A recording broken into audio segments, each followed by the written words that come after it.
Oke, sudah terlihat ya? Iya, sudah. Oke. Selamat sore, Assalamualaikum warahmatullahi wabarakatuh. Kepada yang terhormat Bu Ratih, kami dari kelompok EBDUHU akan mempresentasikan study case kami berupa fasilitas olahraga ITS. Sebelumnya, perkenalkan, anggota kami ada Mas Kevin Davi Samuel dengan NRP akhir 0157, lalu ada saya sendiri dengan NRP akhir 1009, lalu ada Ahmad Nasruddin dengan NRP akhir 1021, ada Grady Megananda dengan NRP akhir 1188, lalu ada Okian Awang dengan NRP akhir 1252, dan Fadal Pramaputra dengan NRP akhir 1260. Oke, jadi langsung saja, ini adalah konseptual data model yang kami buat. Ada 7 tabel. Yang pertama yaitu ada tabel laporan yang berelasi dengan peminjam dan fasilitas, dan ada peminjam juga yang berelasi dengan peminjaman, fasilitas yang berelasi dengan peminjaman, pengelola, alat tambahan juga laporan, lalu ada shift. Nah, di sini singkatnya peminjam dapat meminjam 1 hingga lebih peminjaman, lalu hanya ada 1 peminjaman untuk 1 peminjam. Lalu untuk relasi peminjam dengan laporan sendiri sifatnya opsional untuk peminjam, jadi boleh mengirim laporan, boleh banyak mengirim laporan, sedangkan 1 laporan hanya boleh di-assign oleh 1 peminjam. Lalu fasilitas sendiri, kenapa berelasi dengan banyak tabel ini? Karena pastinya fasilitas ini memiliki beberapa alat tambahan, yang mana alat-alat tersebut memiliki kondisi sedemikian rupa. Lalu fasilitas juga pasti mempunyai 1 pengelola, dan di mana 1 pengelola ini bisa mengurusi atau mengelola banyak fasilitas. Lalu fasilitas sendiri juga berelasi dengan peminjaman, yang mana sehingga peminjaman ini dapat menyimpan data fasilitas yang dipinjam oleh peminjam. Lalu fasilitas juga berelasi dengan laporan, karena nanti laporannya ada keterangan fasilitas mana yang dilaporkan. Lalu shift ini untuk menyimpan waktu mulai dan waktu selesai peminjaman. Nah, lalu jika dihubungkan selanjutnya akan terbentuk physical data modelnya atau PDM-nya, di mana sudah otomatis tergenerate FK-nya. Jadi di sini peminjaman sudah ada ID peminjam, lalu ada ID fasilitas juga. Di sini fasilitas ditambahi ID pengelolanya, alat tambahan ditambahi ID fasilitas, dan peminjaman shift ini merupakan tabel baru yang terbentuk dari shift dan peminjaman, sehingga ada berupa PK-nya ID peminjaman shift, dan terdapat primary key dan foreign key untuk peminjaman ID peminjaman dan shift ID jadwal. Oke. Untuk pembagian tugasnya sendiri, yaitu saya, Monica Nada Davita, bertugas untuk menuliskan sintaks kode query view. Jadi query view di sini yang pertama untuk menampilkan tabel laporan ke pengelola fasilitas tanpa menampilkan ID peminjam, yaitu ini tujuannya agar pengelola tidak mengetahui identitas siapa yang mengirim laporan, sehingga objektif itu kesannya. Lalu query view yang kedua adalah untuk menampilkan tabel peminjaman ke peminjam yang berupa isinya demikian, lalu ada menampilkan data peminjam yang memiliki denda. Oke, langsung saja. Ini untuk query view-nya cukup mudah, untuk laporan ke pengelola, lalu ada view untuk peminjaman denda seperti ini, kalau dendanya lebih dari 0, lalu di sini ada view untuk menampilkan tabel sesuai dengan keinginan yang tadi disebutkan di query sebelumnya, yaitu nama, nomor telepon, alamat, denda, total tagihan, ID lapangan, nama lapangan, dan tanggal peminjaman. Lalu di sini akan saya tampilkan bukti bahwa sudah berhasil nge-run. Sebelumnya sudah saya run tabel-tabel dan insert into segalanya, sehingga langsung saja di sini dapat lihat. Di sini tertulis laporan di mana pengelola tidak bisa melihat siapa yang mengirim keluhan seperti ini. Lalu view selanjutnya yaitu seperti berikut. tampilkan nama peminjam, nomor telepon, alamat, dan dendanya. Di sini ada yang dendanya 10.000, lalu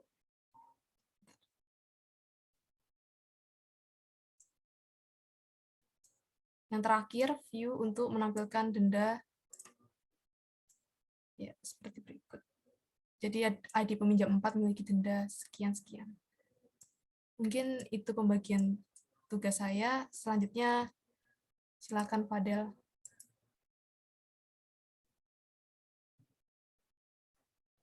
Oke, baik. Selanjutnya saya ya. Jadi pembagian tugas saya itu yang pertama itu ada query function. Jadi yang pertama itu menghitung banyaknya pemasukan pada interval waktu tertentu. Jadi nanti saya buat ada function buat untuk ngitung pemasukan dari interval waktu tertentu, dan juga ada juga yang function yang ngeliatin date-nya gitu. Nah, kemudian yang kedua itu menghitung banyaknya peminjaman fasilitas yang pembayarannya belum lunas pada interval waktu tertentu. Jadi sebenarnya bukan belum lunas saja, itu ada bisa yang sudah lunas dan belum lunas juga bisa dilihat. Dan kemudian ini screenshot query-nya.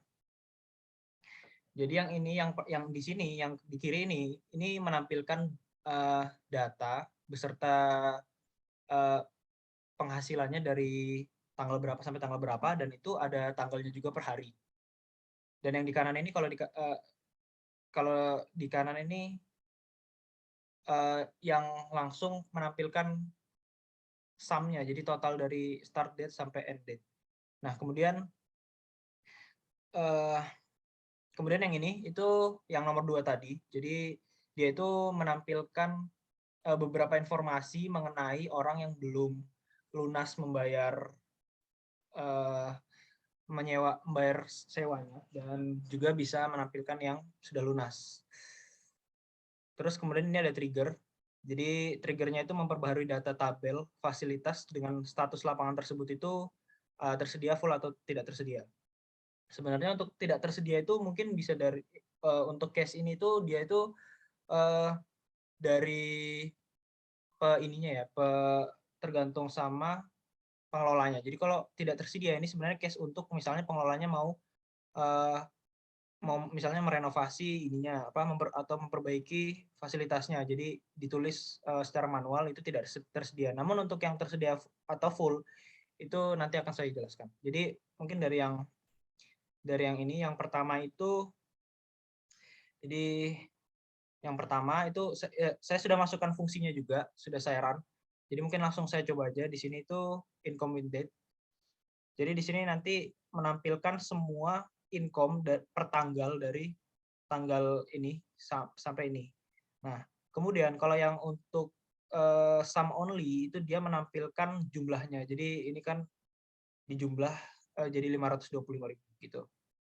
Kemudian untuk yang kedua itu menampilkan banyaknya peminjaman fasilitas. Nah, ini saya juga menampilkannya itu beserta beberapa informasi yang dibutuhkan biar kelihatan gitu. Itu informasi apa aja, siapa aja yang belum lunas dan siapa aja yang belum lunas. Jadi untuk di sini itu statusnya ada false, ada true. Jadi kalau misalnya false itu dia belum lunas, kalau true itu sudah. Jadi di sini false ini kebetulan di datanya ini semuanya belum lunas ya. Jadi ketika yang true dijalankan itu belum ada datanya, karena belum ada yang lunas.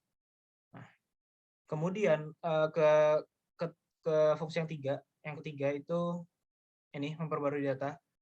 Jadi mungkin ini sudah saya run juga dari ini untuk membuat triggernya, dan ini untuk membuat fungsi triggernya tadi.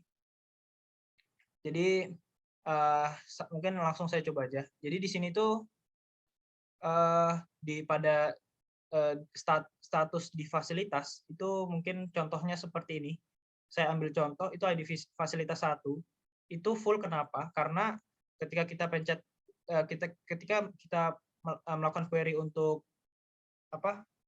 untuk ID yang pertama itu sudah ada 8 jadwal, karena kan jadwalnya itu memang ada 8 shift ya, dari jam 6 sampai jam 22, dan perbedaannya 2 jam, satu shift 2 jam. Nah, jadi udah ada 8 jadwal, artinya udah full. Jadi nggak ada lagi yang bisa menyewa fasilitas dengan ID ini gitu. Nah, jadi kalau misalnya saya delete salah satu, contohnya aja itu di shift 8 gitu. Di ID shift ke-8 saya delete gitu kan. Saya delete, kemudian saya lihat lagi fasilitasnya, itu nanti langsung otomatis si ini tuh tersedia lagi karena masih ada satu shift yang kosong gitu. Nah, ketika kita querykan shift-nya nih, jadi yang 8 hilang.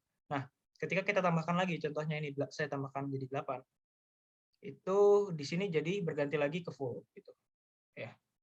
Mungkin kalau pembagian tugas dari saya itu saja. Mungkin boleh ke selanjutnya.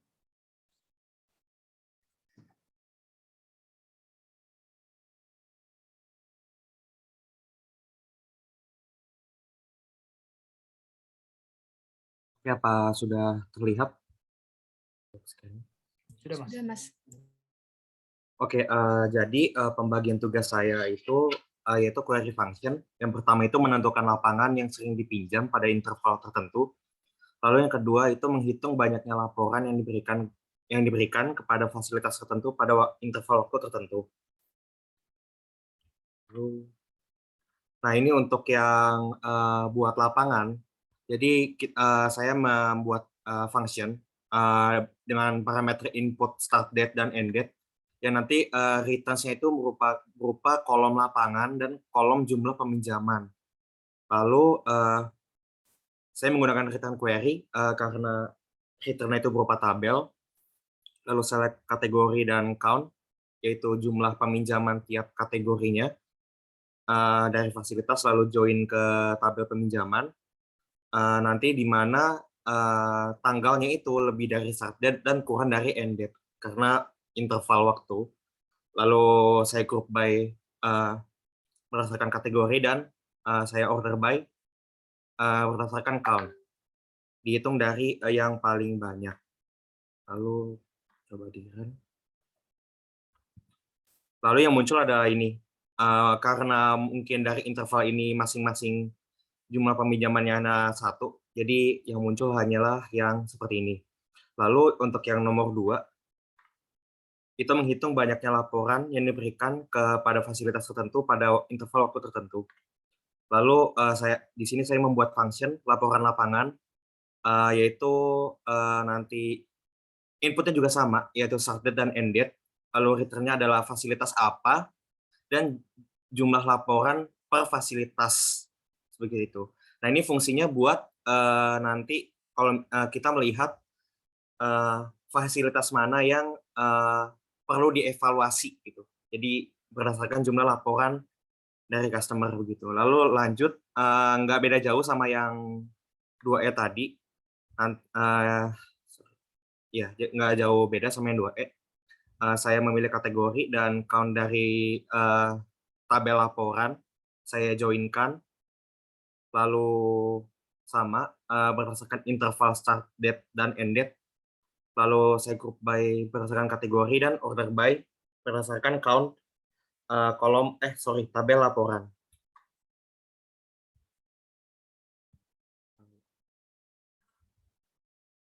Ketika di run nanti akan muncul kolom fasilitas dan jumlah laporan tiap fasilitas. Sekian dari saya mungkin. Bisa dilanjut. Oke, baik, terima kasih. Oke, selanjutnya, saya Grady Megananda, dan pembagian tugas untuk saya adalah membuat suatu query trigger yang mana dia akan memperbarui data tagihan dan atau denda jika ada data baru yang dimasukkan ke dalam tabel peminjaman tersebut. Pada slide selanjutnya ini saya menyediakan untuk gambar atau query-nya, namun untuk lebih jelasnya, mari kita langsung ke PostgreSQL-nya saja. Akan saya demonstrasikan terlebih dahulu. Jadi jika kita lihat di tabel peminjaman ini, itu bisa kita lihat, mohon maaf, kalau bisa kita lihat kalau di sini itu sudah ada datanya. Jadi misalkan ini datanya saya hapus dulu. Mohon maaf, Grady, mungkin share screen-nya boleh langsung screen, jangan.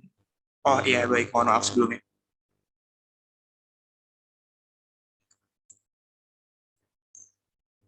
Oke, baik, mohon maaf atas kesalahan teknis. Akan saya ulangi kembali. Jika kita lihat di sini, di tabel peminjaman dan shift-nya itu, ini bisa jadi antara bukunya saya dan tempat saya berbeda karena ini hanya untuk demonstrasi saja. Jadi di peminjaman itu bisa kita lihat dia itu masih nol ya, dia masih nol. Kalau misalkan kita masukkan ini,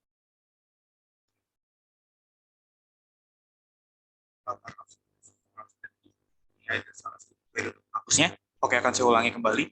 Jadi untuk pertama di tabel ini itu masih nol semua untuk total tagihan dan dendanya. Lalu jika kita lihat di tabel pinjaman .shift untuk mengingat kembali, tabel ini adalah untuk menyimpan apakah atau shift mana saja yang sudah dibook atau sudah dipesan. Bisa kita lihat data yang masih belum ada, oleh karena itu yang di sini juga masih 00. Untuk sebagai untuk koreksi saja atau untuk perbandingan, ini adalah data dari fasilitas. Ini kita bisa lihat fasilitasnya adalah 1, 3, dan 5. Dan jika kita lihat ini 1, 3, dan 5, saya taruh di sini untuk harganya untuk mempermudah pengecekan nanti. Untuk 1 itu 100.000, untuk 3 itu 50.000, dan untuk 5 adalah 75.000. Mari kita simpan ini kembali. Misalkan saya memasukkan suatu tabel yang bernilai true, bisa kita lihat dulu pada sintaks kali ini.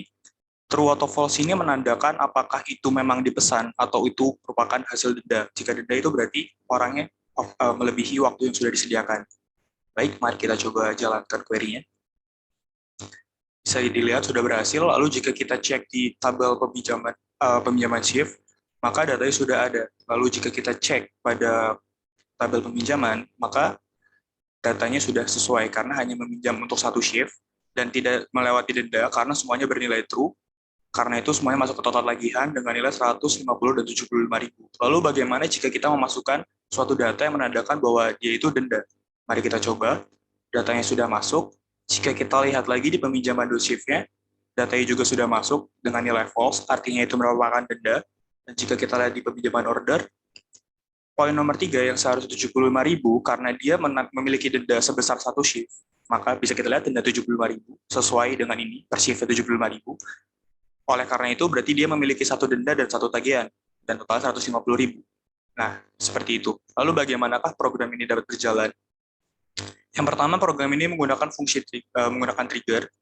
Sintaksnya adalah seperti ini, di mana nama triggernya adalah ini, lalu akan dijalankan setelah insert pada tabel peminjaman .shift, dan untuk setiap insertnya itu akan dilakukan prosedur ini. Lalu jika kita lihat di sini prosedurnya, line 2-6, 2-5 adalah template, lalu di antara begin dan end ini adalah yang akan dijalankan. Pertama, kita akan mengupdate data pada peminjaman, karena denda dan total tagihan itu berada pada tabel peminjaman, di mana new status peminjamannya itu jika bernilai false, maka dendanya akan ditambahkan dengan biaya per shift-nya. Hanya jika nilai false, jika bernilai true, maka tidak perlu ditambahkan, karena itu denda sampai denda. Lalu total tagihan ini tidak peduli true atau false, dia akan bertambah, seperti yang dijelaskan sebelumnya tadi, di demokan sebelumnya. Lalu biaya ini apa? Kita perlu terlebih dahulu mengambil biaya yang perlu kita tambahkan dari tabel fasilitas. Karena itu kita menggunakan from. Kita mengambil biaya per shift-nya dari fasilitas, gabungan dari fasilitas, peminjaman dan peminjaman shift. Di mana ini saya berikan masing-masing singkatannya untuk mempermudah query. Di mana ID fasilitasnya pada fasilitas akan sama dengan peminjaman fasilitas. Intinya adalah setiap primary key dari ketiga ini itu harus sama yang di sini, dan harus sama juga dengan yang baru diinsertkan ke dalam tabel. Lalu ini akan diberi nama sebagai biaya, dan akan diambil biaya dari karena ini terbentuknya tabel, kita akan mengakses satu kolom, yaitu kolom biaya per shift. Lalu nilainya akan ditambahkan, dan hasilnya nanti akan seperti ini. Mungkin itu saja sekian yang bisa saya presentasikan, bisa ke presenter selanjutnya. Terima kasih.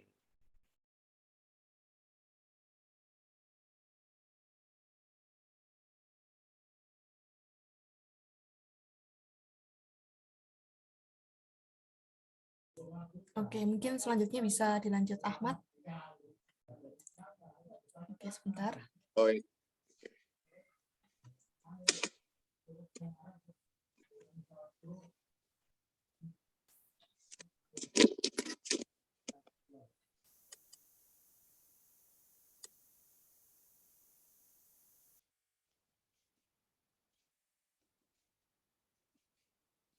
Oke. Oke, selanjutnya saya Ahmad Yunus Kinanda. Jadi pembagian tugas di sini saya memperbarui data total tagihan dan denda pada tabel peminjaman bila diketahui terdapat perubahan jadwal berupa pengurangan atau penambahan jadwal. Oke, selanjutnya langkah-langkahnya untuk trigger tersebut. Pertama, membuat setup function untuk trigger. Selanjutnya membuat trigger setup query-nya. Terus untuk mekanisme penyelesaiannya itu, jadi trigger ini untuk melakukan update terhadap total tagihan dan denda itu dipengaruhi oleh insert atau delete pada tabel peminjaman shift.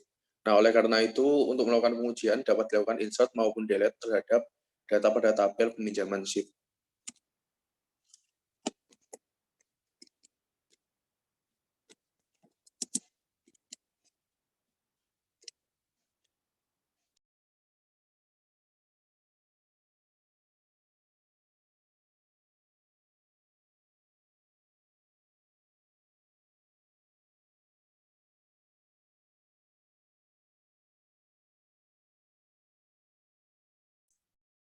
Oke, saya bantu share screen mungkin ya buat Ahmad. Sepertinya ada kendala teknis.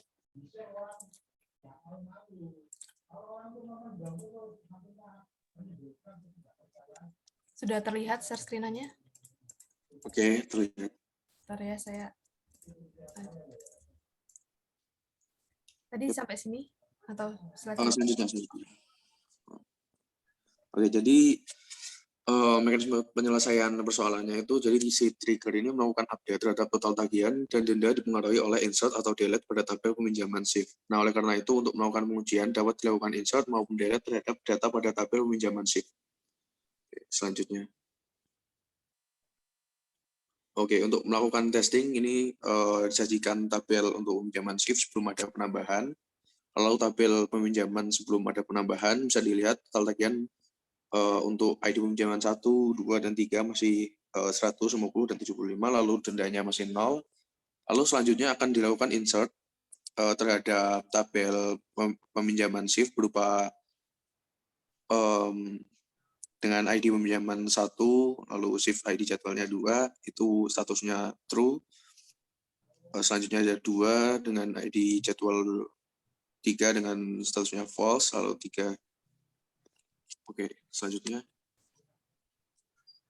Oke, hasil dari setelah dilakukan insert terhadap peminjaman shift, trigger akan bereaksi, lalu akan melakukan aksi berupa melakukan update terhadap denda dan total tagihan.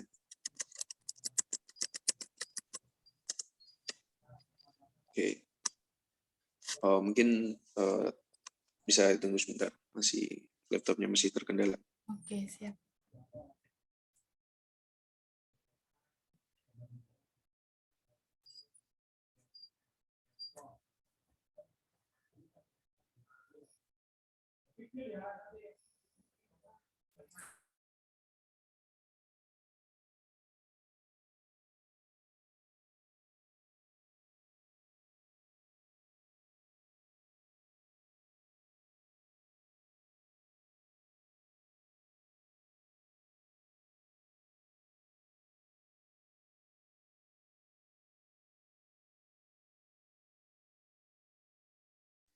Mungkin saya boleh share screen.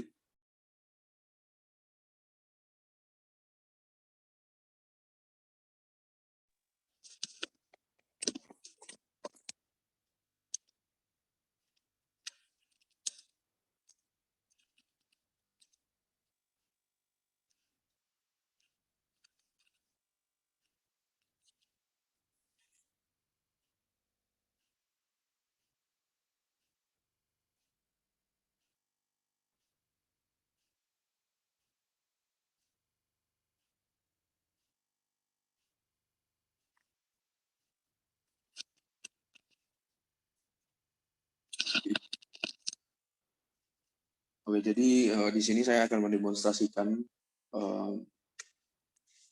query-query yang tadi telah disebutkan dalam presentasi atau PPT.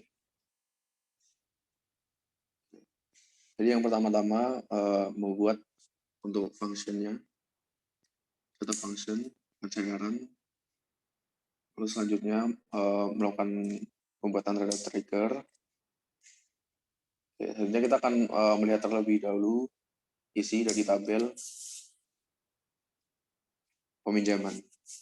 Oke, masih bisa dilihat di sini juga dari di peminjaman 1, 2, 3 dan total tagihannya. Selanjutnya akan kita cek juga untuk ID peminjaman pada shift peminjaman. Selanjutnya kita akan melakukan insert terhadap tabel peminjaman shift. Selanjutnya akan kita cek kembali isinya dari tabel tersebut. Jadi di sini sudah terisikan dengan sesuai dengan yang kita inputkan. Lalu setelah itu kita cek apakah trigger berhasil melakukan action. Oke, jadi di sini trigger berhasil melakukan apa yang seharusnya dilakukan. Lalu untuk selanjutnya akan saya contohkan, misalkan dilakukan drop pada tabel, bukan drop tabel, maksud saya delete. Oke.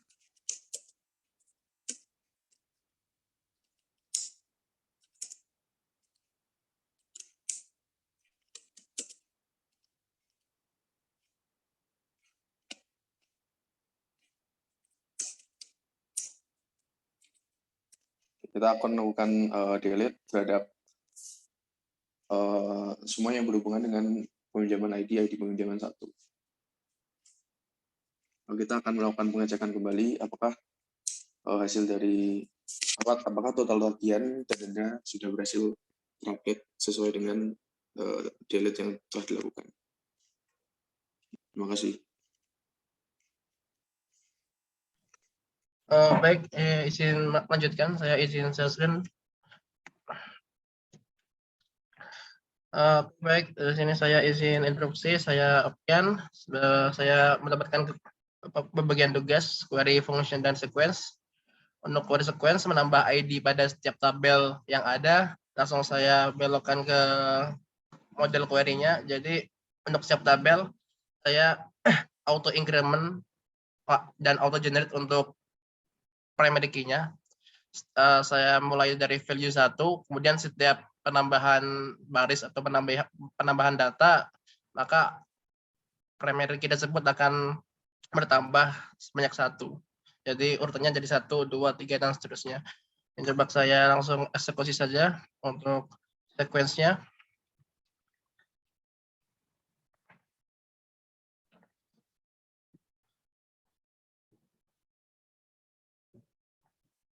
Oke, sudah masuk. Kemudian coba saya masukkan beberapa ini datanya. Untuk data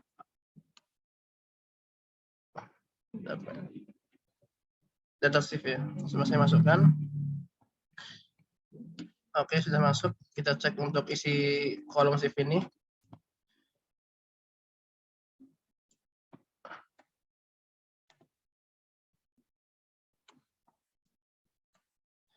Dia tergenerate ya dari PK-nya 1, kemudian masuk ke selanjutnya jadi 2, 3, 4, dan seterusnya. Baik, itu untuk query sequence yang saya kerjakan. Kemudian saya akan langsung lanjutkan ke query setelahnya, itu query function, di mana saya menghitung banyak lapangan yang tersedia pada kategori tertentu. Sebelumnya saya lanjutkan untuk masukkan semua query-nya dulu. Sebentar.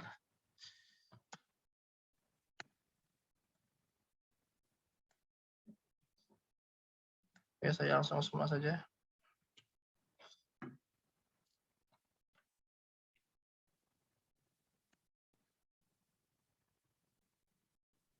Oke, kemudian untuk query menghitung banyak lapangan yang tersedia ada kategori tertentu. Jadi semisal di sini saya ingin mengeluarkan banyaknya lapangan untuk kategori tenis, itu saya menggunakan function ini, di mana saya di sini select untuk nama lapangannya. Di dalam tabel fasilitas, saya menggunakan fungsi aggregate count untuk menghitung nama lapangan yang sesuai dengan query where ini, di mana di where ini saya samakan ketika kategori yang ada di fasilitas sama dengan kategori yang saya inputkan pada fungsinya. Saya return konsumnya, yaitu hasil dari count tadi. Coba sini saya run untuk fungsinya. Saya bikin fungsinya dulu. Oke, sudah masuk. Kemudian saya keluarkan ada berapa banyak jenis lapangan tenis yang bisa disewakan. Di sini outputnya 2, sudah sesuai karena di fasilitas atau lapangan yang ada. Mohon maaf. Untuk lapangan tenis ada 2 juga. Jadi sudah sesuai dengan outputnya. Mungkin sekian dari pembagian tugas saya juga. Dan juga dari teman-teman juga sudah mempresentasikan semua. Apabila ada kurangnya dari kelompok kami mohon maaf. Terima kasih. Sekian. Kami akhiri. Wassalamualaikum warahmatullahi wabarakatuh.